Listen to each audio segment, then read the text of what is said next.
Welcome to SimplyFi Produce Markets. I'm here to introduce you to a platform that's transforming how agricultural communities trade, plan, and build resilience.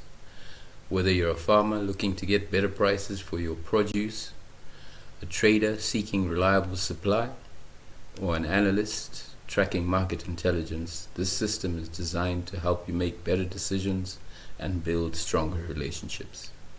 Getting started begins with registration.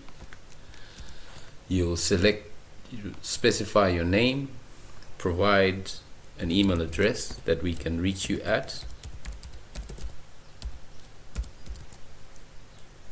and make some preliminary selections which will determine some of what you can see and do in the system.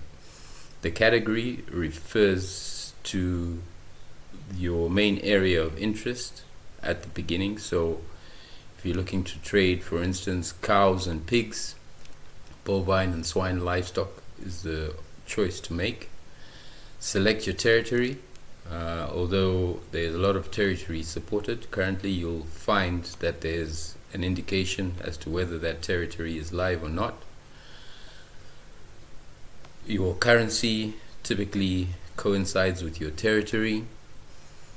And a market, this is a list of fixed markets that agents will be posted at, regularly tracking traded prices for your own information. So your initial choice here represents where you are most interested in following, and then you specify whether you're an individual or a company. Once you sign up, you will shortly receive an email, and mine has just come through, that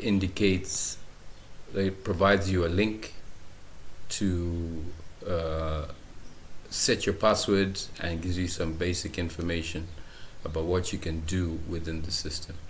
In this case, I'd like to open in the same window, so I just copy the link, paste it, and I have now the opportunity to set my password.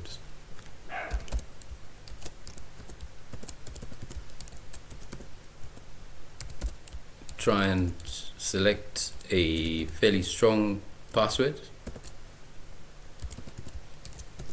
and ensure that it's the same password in both fields. If you've been invited by a colleague, you'll receive a special registration link. When you sign up, you'll automatically be connected with your inviter. Once you are logged in, you are directed to an overview of regional markets. These are location and area specific markets to which everyone can post offers to buy, sell, rent, and let products and services related to agricultural production. They have integrated map views which allow you to see the products and services available in that particular market. And as I mentioned, these are regional markets. There's no restriction to posting on them. There's no restriction to following prices on them. The only restrictions that will apply pertain to the categories that you are subscribing to. So I should expect to be able to see all products in unrestricted categories, of which there are quite a few. So there are categories that are cross-cutting.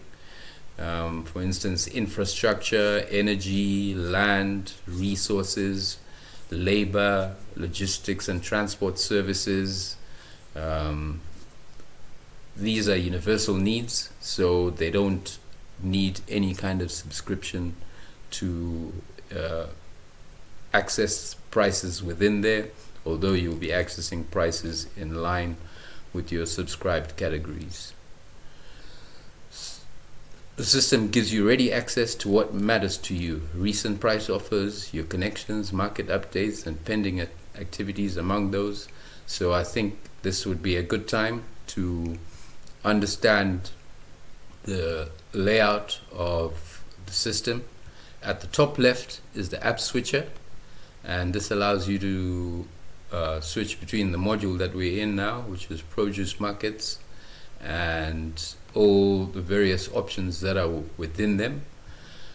You can also switch to the mapping view, which is more comprehensive, giving you an overview of the administrative regions, the different districts, provinces, countries, ecological zones, and in time municipalities and wards.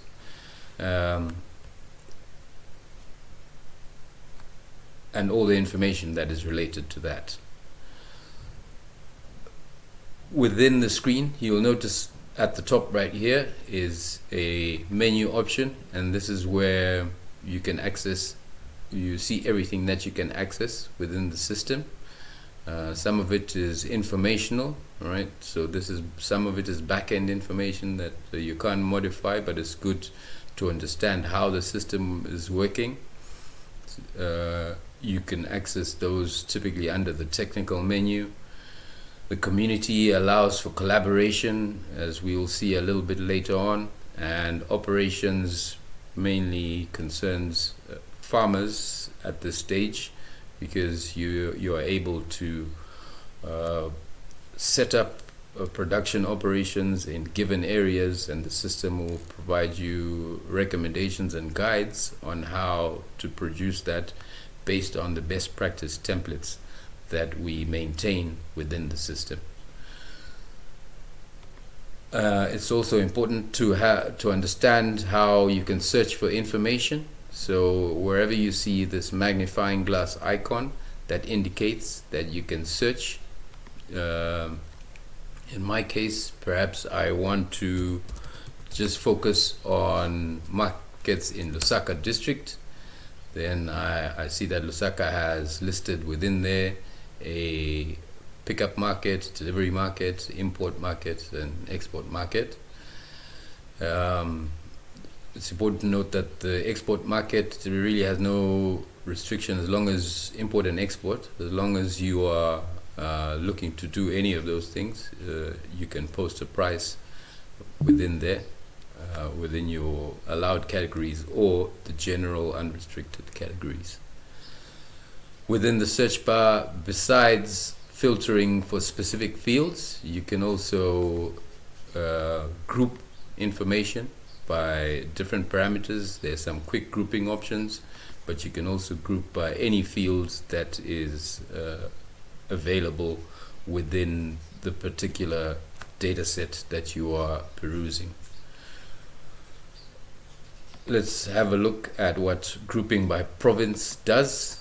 Obviously, since all these markets are in one province, it would probably be more useful if I remove the district filter. Then you can see there how many markets of this type are in each province, and you can zoom in on any particular one and list the ones in Central, Mkushi, etc., etc.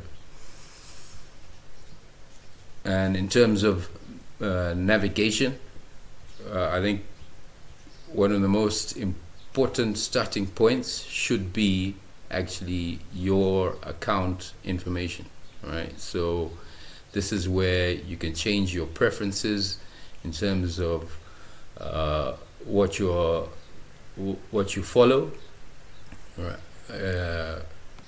Market access, as you can see, based on what I signed up for initially, my categories are bovine and equine livestock, and my fixed market that I follow is Soweto market. If I were to choose to subscribe, obviously then I'd be able to follow more categories and I'd be able to follow more fixed markets. If you would do well to remember that the categories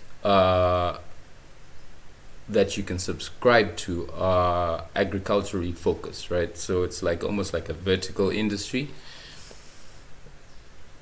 Things, as I mentioned earlier, that are common to all farming needs, equipment, resources, don't have to be subscribed to. But this is where you can change what you're subscribing to in terms of categories and in terms of markets. the indication here of modification date is basically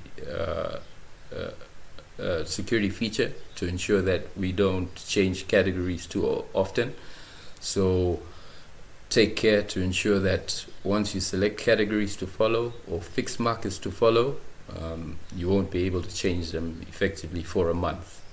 But when the month is up, then you can change the categories that you're following. Your preferences indicate, well, you can change your contact email address, you can specify a phone number, indicate for all users your time zone. Location details are handled by the system if you allow the system to access your location. And subscription gives you what are you currently subscribing to and when will it expire. You can also change your passwords using this option under account security, and certain levels of subscription provide you the opportunity to set an API key. An API key allows you to access the system systematically or programmatically from another system or for a computer. So if you have that capacity or you have that desire, you are able to set up an API key and then query the system via the system's API. And you can also enable two-factor authentications. Connections are other system users that you have a direct relationship with, either through trade or maybe you know each other before you joined before you registered on the system. So this probably is a good place for us to see how to make new connections, etc. Under the same membership menu, you can see all the connections that you currently have. You can see requests that people have made to connect to you. You can see requests that you've sent to make connections, and then you can also invite people to connect. So I can specify a list of email addresses that I wish to connect to, and what happens is that if they are already registered within the system, then they'll immediately get a connection request message. You can see that 2 will receive connection invites. If any of these that I had specified are not within the system, then you'll get an indication that they will receive a invite. So one person will receive a registration invite. Send these invitations and it should be able to give you a summary of how many have been invited and how many are new connections that you will make. Here's a summary: 2 invitations sent and 1 registration invitation to a user. I can show you how the message appears. Let's have a look.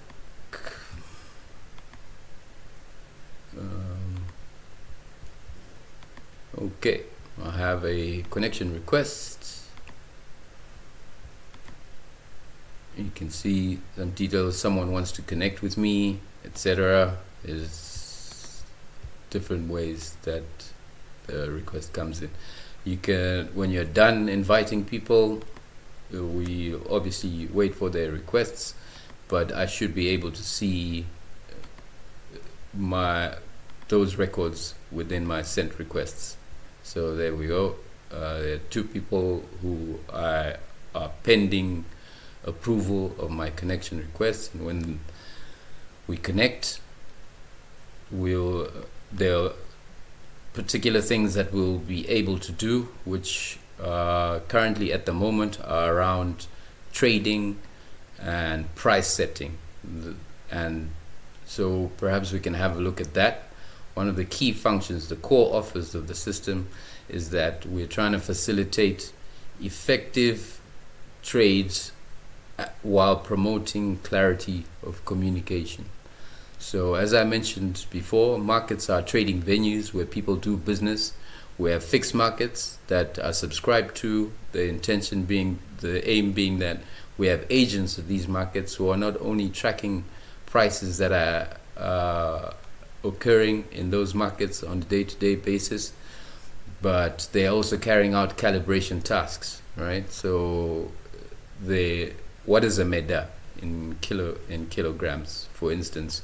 And we know that varies between markets. We know that a meda in Kasumbalesa is not necessarily the same as a meda in Soweto market.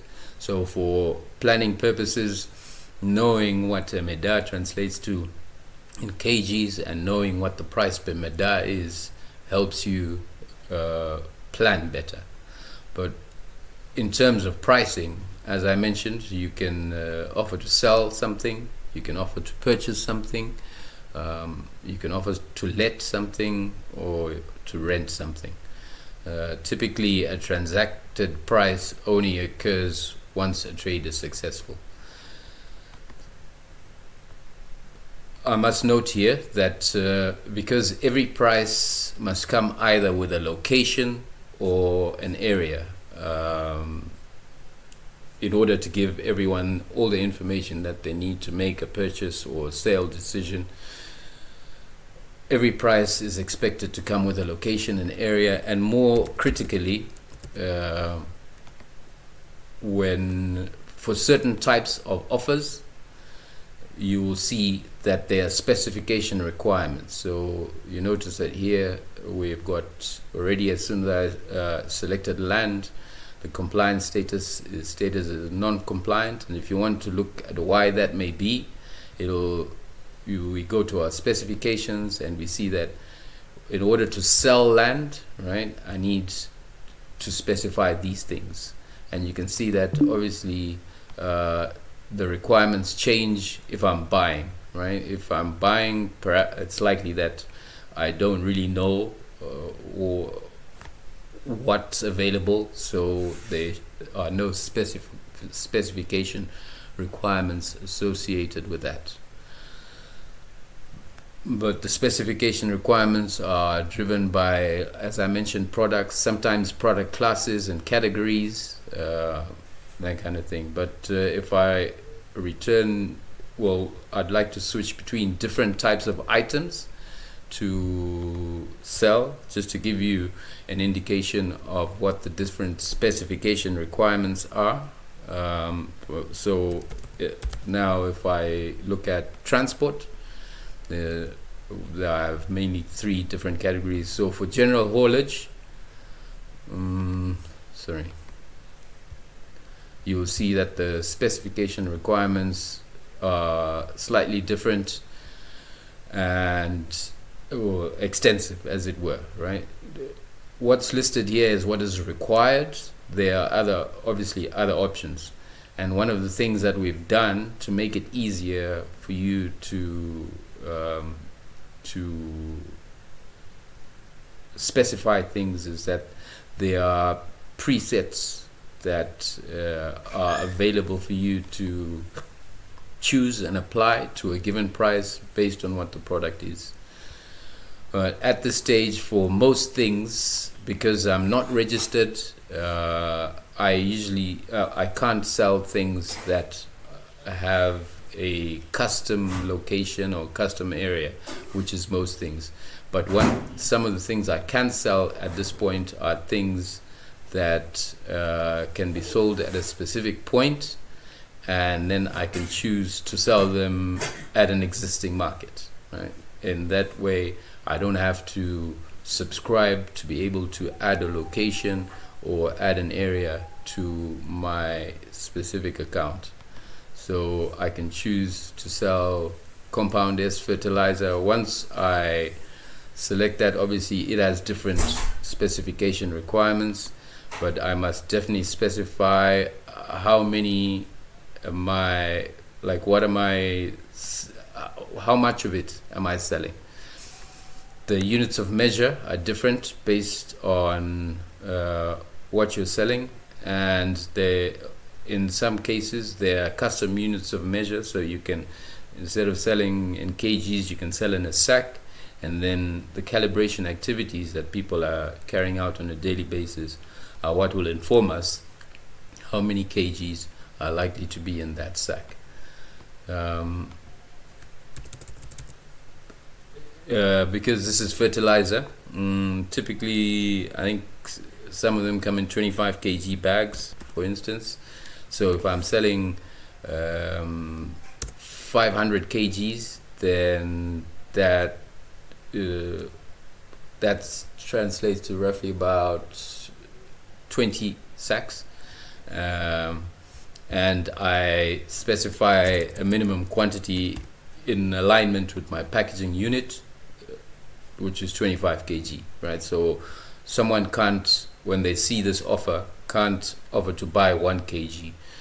It's also important to note that whatever you offer, you can offer an amount like that, 500 kgs, and when someone offers to buy, they can offer to buy either the entire 500 kgs, or they can offer to buy some part of it based on your minimum quantity specification. Your price terms depend on the products, most of them cash on delivery. How will you deliver when this thing is bought all at once, daily, weekly? Obviously some of the other measures are applicable for really large quantities where you agree that I'll deliver it over this kind of period.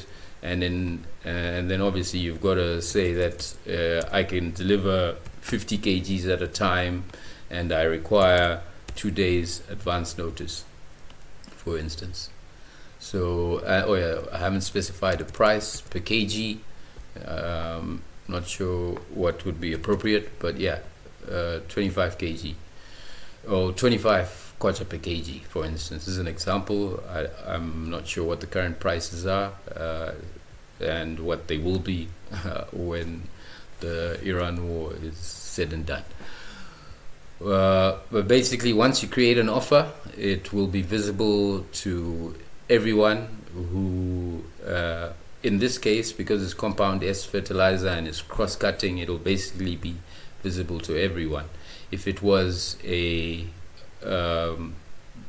product in a subscribed category, then it'll be visible to the people who subscribe to that category.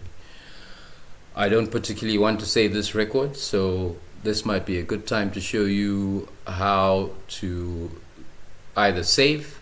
That little cloud icon with an up-facing arrow indicates that you're ready to save this record, and this recycle arrow circle is I want to discard the price. So I'm discarding that particular price, but I'm going to create a new one because there's an important aspect of pricing that would be of interest, I think, a lot to livestock farmers and auction houses. One thing I glossed over in the initial price setting was the fact that you can designate an item as a lot offer. So a lot offer can be your offering to sell a lot of products at one time,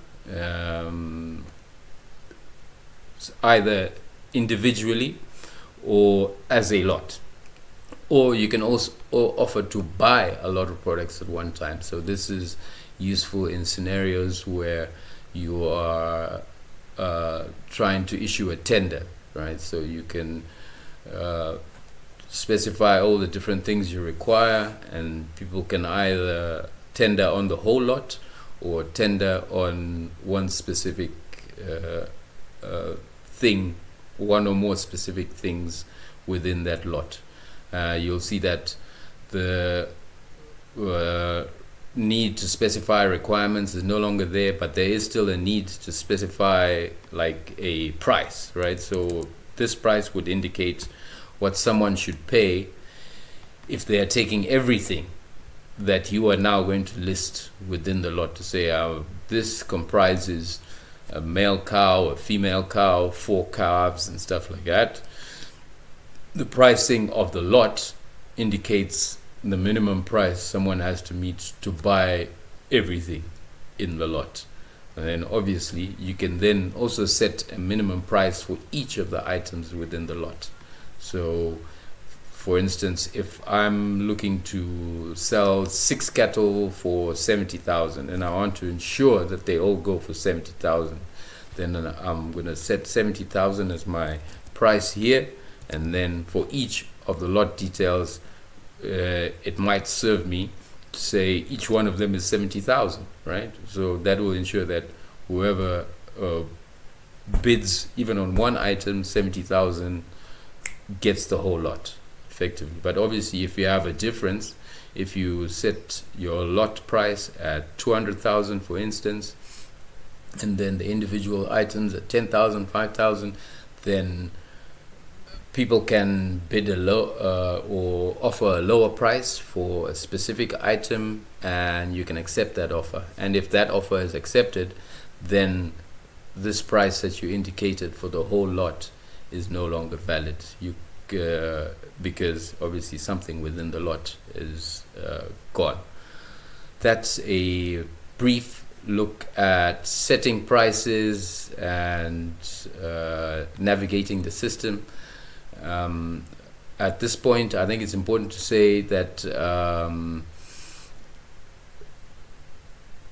ideally you'd want to subscribe to the service, because then you can add more prices. This free package that you get automatically allows you to specify one offer, and you can keep that price running along with the standard rules of the system, which are that a price can have a maximum validity of 30 days, either from today or from the price that from the date that the price first becomes valid, right? So this is on the effective date.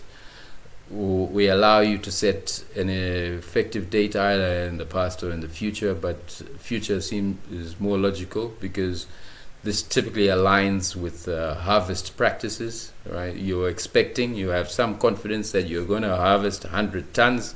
So in advance of that, you want to ensure, or you want to try and see if people will commit to buy that product 2 months from now when you harvest. Then you can put 5 or 10 tons of it up for sale and indicate that this price will be effective in the future.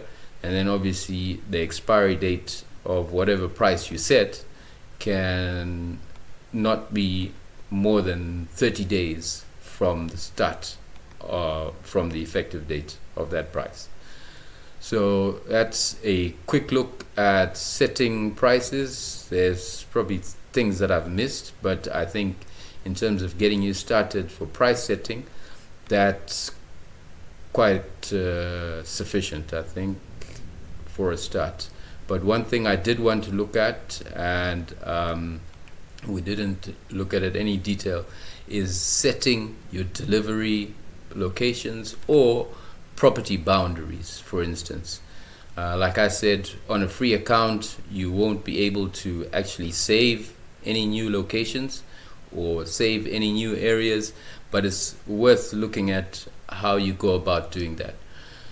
When you press, if you're on any particular map and you see the add and edit button, it means that you're able to add the system permissions allow you to add geographic information. All right, so if I click add and edit, the first button pertains to areas that I can add.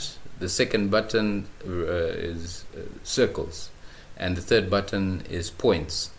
This button here highlighted in blue is mainly concerned with editing areas. So if you might find that you center pivot, you want to split it into two. Once you've drawn a circle, you can always come back and edit it in such a way that you now have half of it set aside as one field and the other half of it set aside as another field.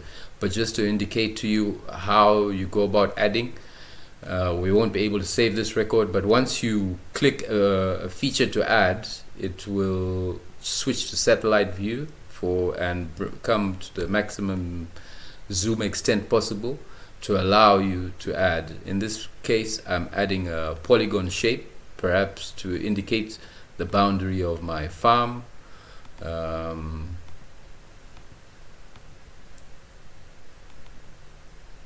Once I finish, I need to add an area for it, right? So I'll give it a name and say my farm.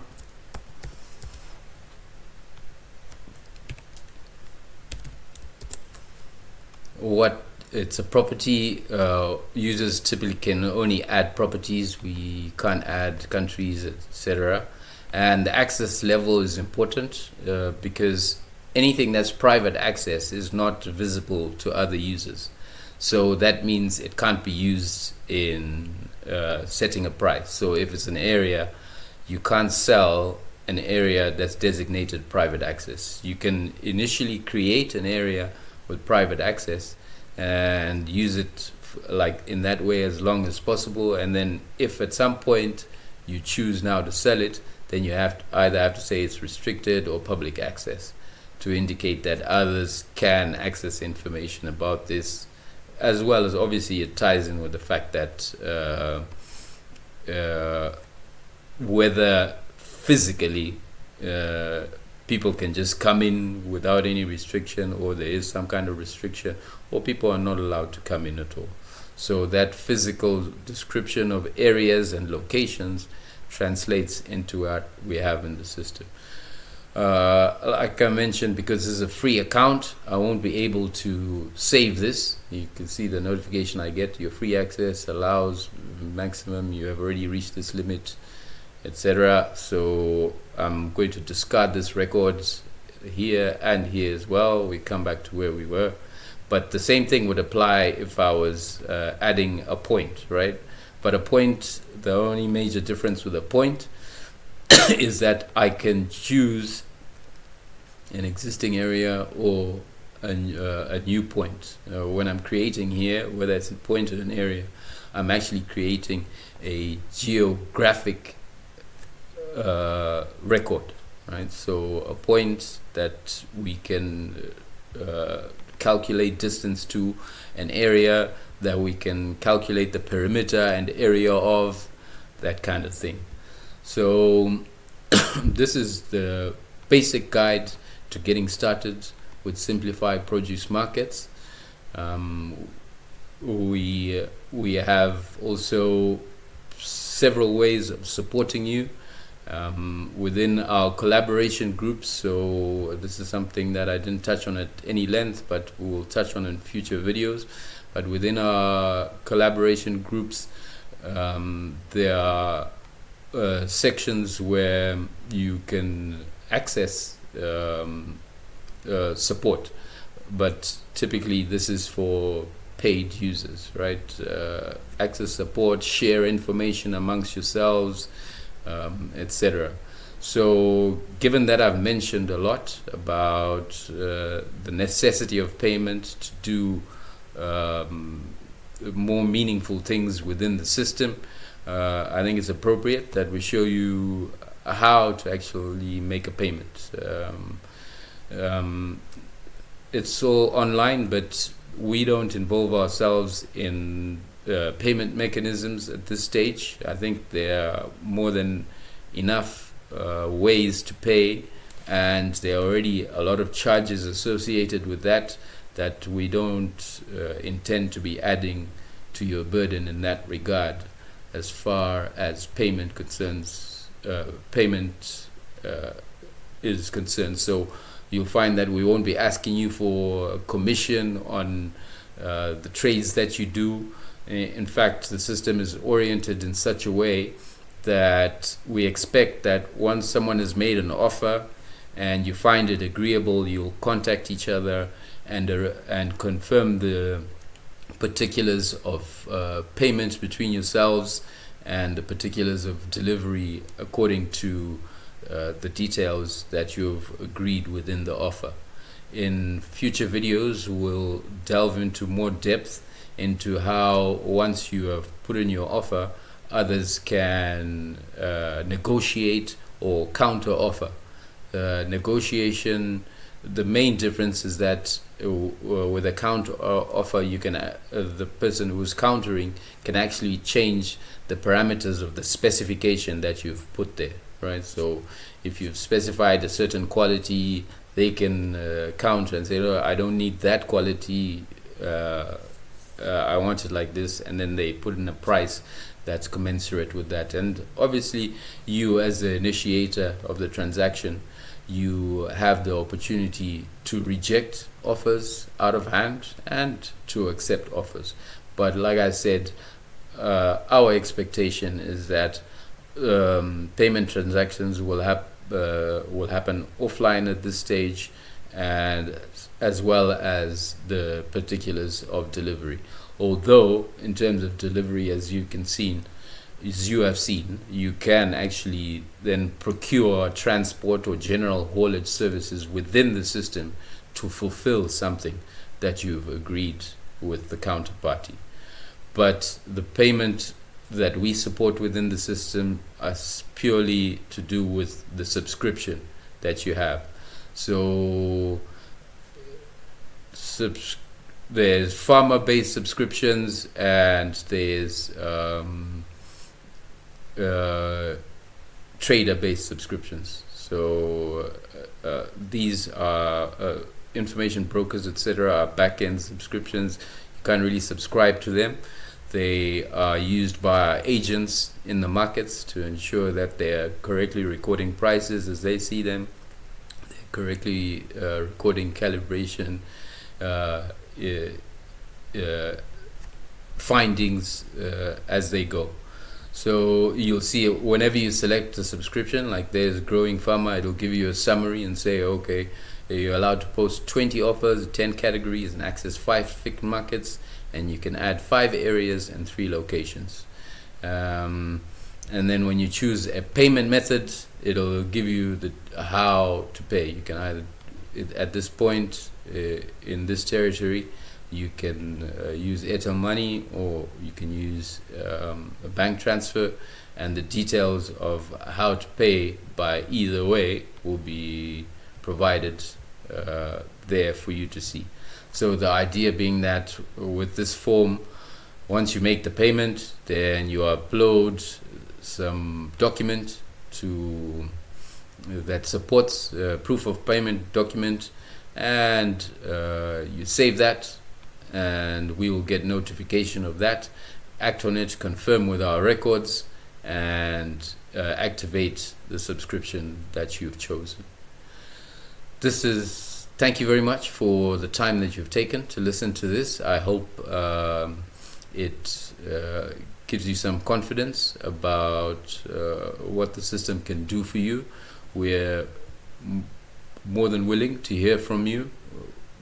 Support at SimplyFi.biz is our standard support email address, and obviously you can use the collaboration groups, including the threads that have been set aside specifically to support you and to give you more information about how to use the system effectively as you go about your day-to-day use.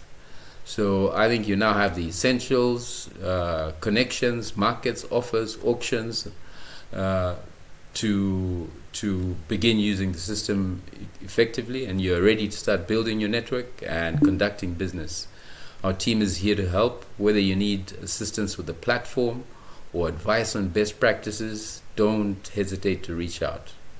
Together, we can build a more resilient agricultural community. Welcome to SimplyFi Produce Markets. Thank you for your time.